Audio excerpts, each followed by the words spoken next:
नमस्कार दोस्तों।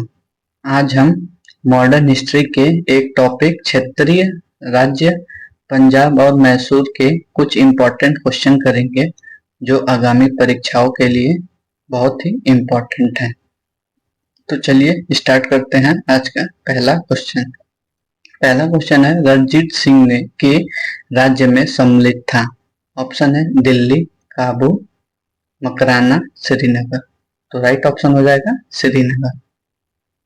Next question है, रणजीत सिंह किस मिसल से संबंधित थे। ऑप्शन है सुकरचकिया मिसल, संधावालिया मिसल, अहलूवालिया मिसल, रामगढ़िया मिसल। तो राइट ऑप्शन हो जाएगा सुकरचकिया मिसल। तो रणजीत सिंह सुकरचकिया मिसल से संबंधित थे। नेक्स्ट क्वेश्चन है, महाराजा रणजीत सिंह के राज्य की राजधानी थी। ऑप्शन है अमृतसर, पाटलिपुत्र, लाहौर, कपूरथला। तो राइट ऑप्शन हो जाएगा लाहौर। महाराजा रणजीत सिंह की राज्य की राजधानी कहाँ थी? तो लाहौर थी। नेक्स्ट क्वेश्चन है, राजा रणजीत सिंह ने किस स्थान पर अदालत ए आला की स्थापना की थी। ऑप्शन है अमृतसर, लाहौर, फिरोजाबाद, मुल्तान। तो राइट ऑप्शन हो जाएगा लाहौर। नेक्स्ट क्वेश्चन है, रणजीत सिंह ने सुप्रसिद्ध कोहिनूर हीरा प्राप्त किया था। ऑप्शन है शाह शुजा से, जमान शाह से, दोस्त मोहम्मद से, शेर अली शाह। तो राइट ऑप्शन हो जाएगा शाह शुजा से। शाह शुजा जो था ये अफगानी था। नेक्स्ट क्वेश्चन है, निम्नलिखित में से किसने कहा था, ईश्वर की इच्छा थी कि मैं सभी धर्मों को एक निगाहों से देखूं, इसीलिए उसने दूसरी आंख की रोशनी ले ली। ऑप्शन है महाराजा रणजीत सिंह, महाराजा शेर सिंह, महाराजा दलीप सिंह, उपयुक्त में से कोई नहीं। तो राइट ऑप्शन हो जाएगा महाराजा रणजीत सिंह। नेक्स्ट क्वेश्चन है, महाराजा रणजीत सिंह के उत्तराधिकारी कौन थे। ऑप्शन है हरि सिंह, नलवा, खड़क सिंह, शेर सिंह, नौनिहाल सिंह। तो राइट ऑप्शन हो जाएगा खड़क सिंह। नेक्स्ट क्वेश्चन है, सिख राज्य का अंतिम राजा कौन था। ऑप्शन है खड़क सिंह, शेर सिंह, नौनिहाल सिंह, दलीप सिंह। तो राइट ऑप्शन हो जाएगा दलीप सिंह। नेक्स्ट क्वेश्चन है, सिख साम्राज्य का अंतिम शासक था। ऑप्शन है दलीप सिंह, नौनिहाल सिंह, रणजीत सिंह, शेरशाह सिंह। तो राइट ऑप्शन हो जाएगा दलीप सिंह। नेक्स्ट क्वेश्चन है, पंजाब के विलय के पश्चात पंजाब पर शासन करने के लिए निम्नलिखित में से कौन तीन की परिषद का सदस्य नहीं था। तो इन तीन के परिषद का सदस्य एक तो सर हेनरी लॉरेंस थे और एक जॉन लॉरेंस थे, और तीसरे जो थे वो चार्ल्स ग्रेनविल थे, और इसमें अध्यक्ष जो थे वो सर हेनरी लॉरेंस इसमें अध्यक्ष थे, जो पंजाब पे शासन करने के लिए एक टीम की परिषद बनाई गई थी। किसके द्वारा बनाई गई थी? तो लॉर्ड डलहौजी के द्वारा बनाई गई थी सन 1849 में। तो इसीलिए इस क्वेश्चन का आंसर हो जाएगा option A and option D both, क्योंकि इसमें पूछा है सदस्य नहीं था। ठीक है, नेक्स्ट क्वेश्चन है, प्रथम आंग्ल मैसूर युद्ध 1766 से 1769 में कौन विजयी हुआ। ऑप्शन है अंग्रेज, हैदर अली, मराठा, हैदराबाद का निजाम। तो राइट ऑप्शन है हैदर अली प्रथम आंग्ल मैसूर युद्ध में विजयी हुए। नेक्स्ट क्वेश्चन है, निम्नलिखित में से कौन 1755 में डिंडीगुल मैसूर में एक आधुनिक सत्याग्रह की स्थापना की थी। ऑप्शन है नजरराज, हैदर अली, देवराज, चिक्का कृष्णराज। तो राइट ऑप्शन हो जाएगा हैदर अली। नेक्स्ट क्वेश्चन है, ब्रिटिश जनरल जिसने हैदर अली को पोर्टो नोवो के युद्ध में हराया। ऑप्शन है captain Popham, sir Eyre Coote, sir Hector Munro, general Goddard. तो राइट ऑप्शन हो जाएगा सर आयरकोट ने हैदर अली को पोर्टो नोवो के युद्ध में सन 1781 में हराया था। नेक्स्ट क्वेश्चन है, टीपू सुल्तान ने अपनी राजधानी कहाँ बनाई थी। ऑप्शन है श्रीरंगपट्टनम में, मैसूर में, बेंगलुरु में, कोयम्बटूर में। तो राइट ऑप्शन हो जाएगा श्रीरंगपट्टनम में। नेक्स्ट क्वेश्चन है, निम्नलिखित भारतीय शासकों में कौन था जिसने विदेशों में आधुनिक पद्धति से दूतावास स्थापित किए थे। ऑप्शन है हैदर अली, मीर कासिम, शाह आलम द्वितीय, टीपू सुल्तान। तो राइट ऑप्शन हो जाएगा टीपू सुल्तान। नेक्स्ट क्वेश्चन है, टीपू सुल्तान ने ब्रिटिश सेना को 1780 में हराया था। ऑप्शन है कहाँ हराया था, यही पूछ रहा है। तो हैदराबाद में, पोल्लीलूर में, सेरिंगपट्टनम में, निजामाबाद में। तो टीपू सुल्तान ने ब्रिटिश सेना को 1780 में पोलीबुर में हराया था।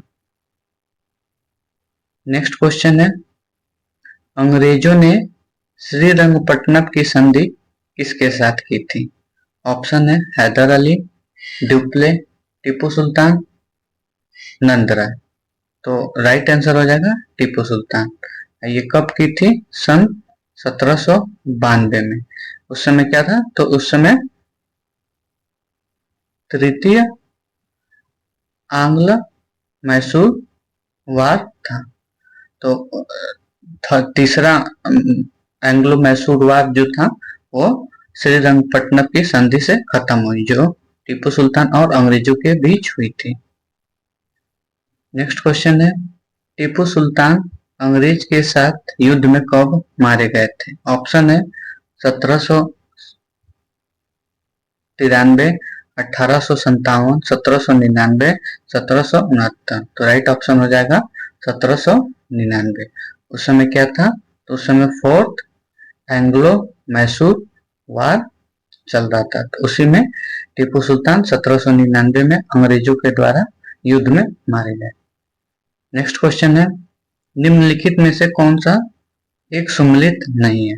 तो पहला ऑप्शन है प्रथम आंग्ल मैसूर युद्ध में हैदर अली पराजित हुए थे। तो ये ऑप्शन क्या है, गलत है, क्योंकि हैदर अली यहाँ पराजित नहीं हुए थे, जीते थे। सेकंड ऑप्शन है द्वितीय आंग्ल मैसूर युद्ध, इसमें हैदर अली ने अंग्रेजों को पराजित किया था। इसमें हैदर अली ने अंग्रेजों को पराजित नहीं किया था, हैदर अली हार गए थे। नेक्स्ट है तृतीय आंग्ल मैसूर युद्ध, इसमें टीपू सुल्तान युद्ध जीता और अपना भूभाग अंग्रेजों को नहीं दिया। नहीं, इसमें टीपू सुल्तान ने श्रीरंगपट्टनम की संधि के द्वारा समझौता कर लिया, जो कि 1792 में किया। नेक्स्ट है चतुर्थ आंग्ल मैसूर युद्ध, इसमें टीपू सुल्तान युद्ध के समय दिवंगत हो गए। तो उस समय सन था सन 1799। तो इसीलिए राइट ऑप्शन हो जाएगा 4 डी। नेक्स्ट क्वेश्चन है, सूची 1 को सूची 2 से मिलाना है। तो पहला ऑप्शन है इलाहाबाद की संधि। तो इलाहाबाद की संधि कब हुई थी, तो 1765 में। दूसरा है मैंगलोर की संधि। तो मैंगलोर की संधि कब हुई थी, 1784 में। तीसरा है सालाबाई की संधि। तो सालाबाई की संधि कब हुई थी, तो 1782 में। चौथा है मद्रास की संधि। तो ये कब हुई थी, 1769 में। तो इस हिसाब से हम लोग का राइट आंसर सी हो जाएगा। नेक्स्ट है, इसमें हम कुछ कोहिनूर डायमंड के हिस्ट्री के बारे में जान लेते हैं। तो सबसे पहली बार कोहिनूर हीरा गुंटूर डिस्ट्रिक्ट आंध्र प्रदेश के गोलकोंडा से हमें कोहिनूर डायमंड मिला। उसके बाद से वो कार्तिकीय डायनेस्टी प्रताप रुद्र देव के पास गया। प्रताप रुद्र देव ने इसको मालिक कफूर को दिल्ली में दे दिया, जो अलाउद्दीन खिलजी का एक सेनापति था। फिर अलाउद्दीन खिलजी से कोहिनूर हीरा बाबर के पास गया, जो मुगल साम्राज्य की स्थापना किया था। फिर बाबर से शाहजहां के पास गया था। शाहजहां ने इसे अपने मयूर सिंहासन में लगाया था। फिर शाहजहां से चलता गया मोहम्मद शाह रंगीला के पास गया। 1739 में नादिर शाह ने मोहम्मद शाह रंगीला पर आक्रमण किया और अटैक करके वहां से कोहिनूर हीरा लेके वो अफगान चला गया। फिर अफगान जाने के बाद वो शाह शुजा के पास गया, जो अफगानी था, और शाह शुजा ने इसको रंजीत सिंह को गिफ्ट में दे दिया था। हम लोग अभी एक उधर क्वेश्चन पढ़े हैं कि रंजीत सिंह को कोहिनूर हीरा किससे प्राप्त हुई थी, तो शाह शुजा से प्राप्त हुई थी, जो कि अफगान का था। फिर रंजीत सिंह से दलीप सिंह के पास गया, जो सिख साम्राज्य के सबसे अंतिम शासक थे। उसके बाद से वहां से यूके की महारानी विक्टोरिया के पास चली गई। तो अभी हाल फिलहाल कोहिनूर हीरा कहाँ है, तो इंग्लैंड की महारानी विक्टोरिया के पास है। तो ये कुछ कोहिनूर हीरा का हिस्ट्री था। नेक्स्ट है कुछ ट्रिक हम लोग देख लेते हैं, मैसूर वार से ही रिलेटेड है। तो फर्स्ट मैसूर वार जो है वो मद्रास की संधि से खत्म हुई। सेकेंड मैसूर वार जो है वो मैंगलोर की संधि से खत्म हुई। थर्ड मैसूर वार जो है वो श्रीरंगपट्टनम के संधि से खत्म हुआ। फोर्थ मैसूर वार में टीपू सुल्तान की मृत्यु हो गई थी। तो फर्स्ट एंग्लो वार कब हुआ था, तो 1767 से 1769 के बीच। सेकेंड हुआ था 1780 से 1784 के बीच। थर्ड हुआ था 1790 से 1792 के बीच। फोर्थ हुआ था 1798 से 1799 के। अब इस डेट को याद कैसे रखें, तो जैसे यहाँ देखिए 1769 लास्ट में, तो इसको आप लोग रफली 70 मान लीजिए। तो फिर इसमें 10 जोड़िए तो 1780 हो गया, फिर 10 जोड़िए तो 1790 हो गया, फिर 10 जोड़िए तो लगभग 1799 के आसपास हो गया। तो पहले फर्स्ट एंग्लो वार में हैदर अली जीत गए थे। सेकेंड एंग्लो मैसूर वार में हैदर अली हार गए थे। थर्ड एंग्लो मैसूर वार में टीपू सुल्तान और अंग्रेजों के बीच लड़ाई हुई, तो श्रीरंगपट्टनम संधि के द्वारा लड़ाई की अंत हुई। फिर चौथे एंग्लो मैसूर वार में टीपू सुल्तान की डेथ हो गई थी। तो इसका ट्रिक है मैसूर के मामा श्री। तो मैसूर से हो गया मैसूर का वार मामा, तो मामा में आ रहा है MA, तो इससे आ जाएगा मद्रास, इससे आ जाएगा मैंगलोर। तो हमें अल्फाबेटिक ध्यान रखना है। MA दोनों में कॉमन है। यहाँ देखिए D आ रहा है, मद्रास में D, यहाँ N आ रहा है। तो हमें अल्फाबेटिक हिसाब से चलना है। तो सबसे पहले क्या आ जाएगा D और फिर आएगा N। तो पहला हो गया मामा का पहला हो गया मद्रास, दूसरा हो गया मैंगलोर, फिर आगे है मैसूर के मामा श्री, तो श्री से हो गया श्रीरंगपट्टनम, और चौथा में टीपू सुल्तान की डेथ हो गई थी। तो आज के लिए बस इतना ही। अगर आपको कंटेंट अच्छा लगा और क्वेश्चन अच्छे लगे और ऐसे ही हमारे साथ जुड़ना चाहते हैं, तो मेरे चैनल @MCQ प्रैक्टिस को सब्सक्राइब करें, शेयर करें और लाइक करें। धन्यवाद।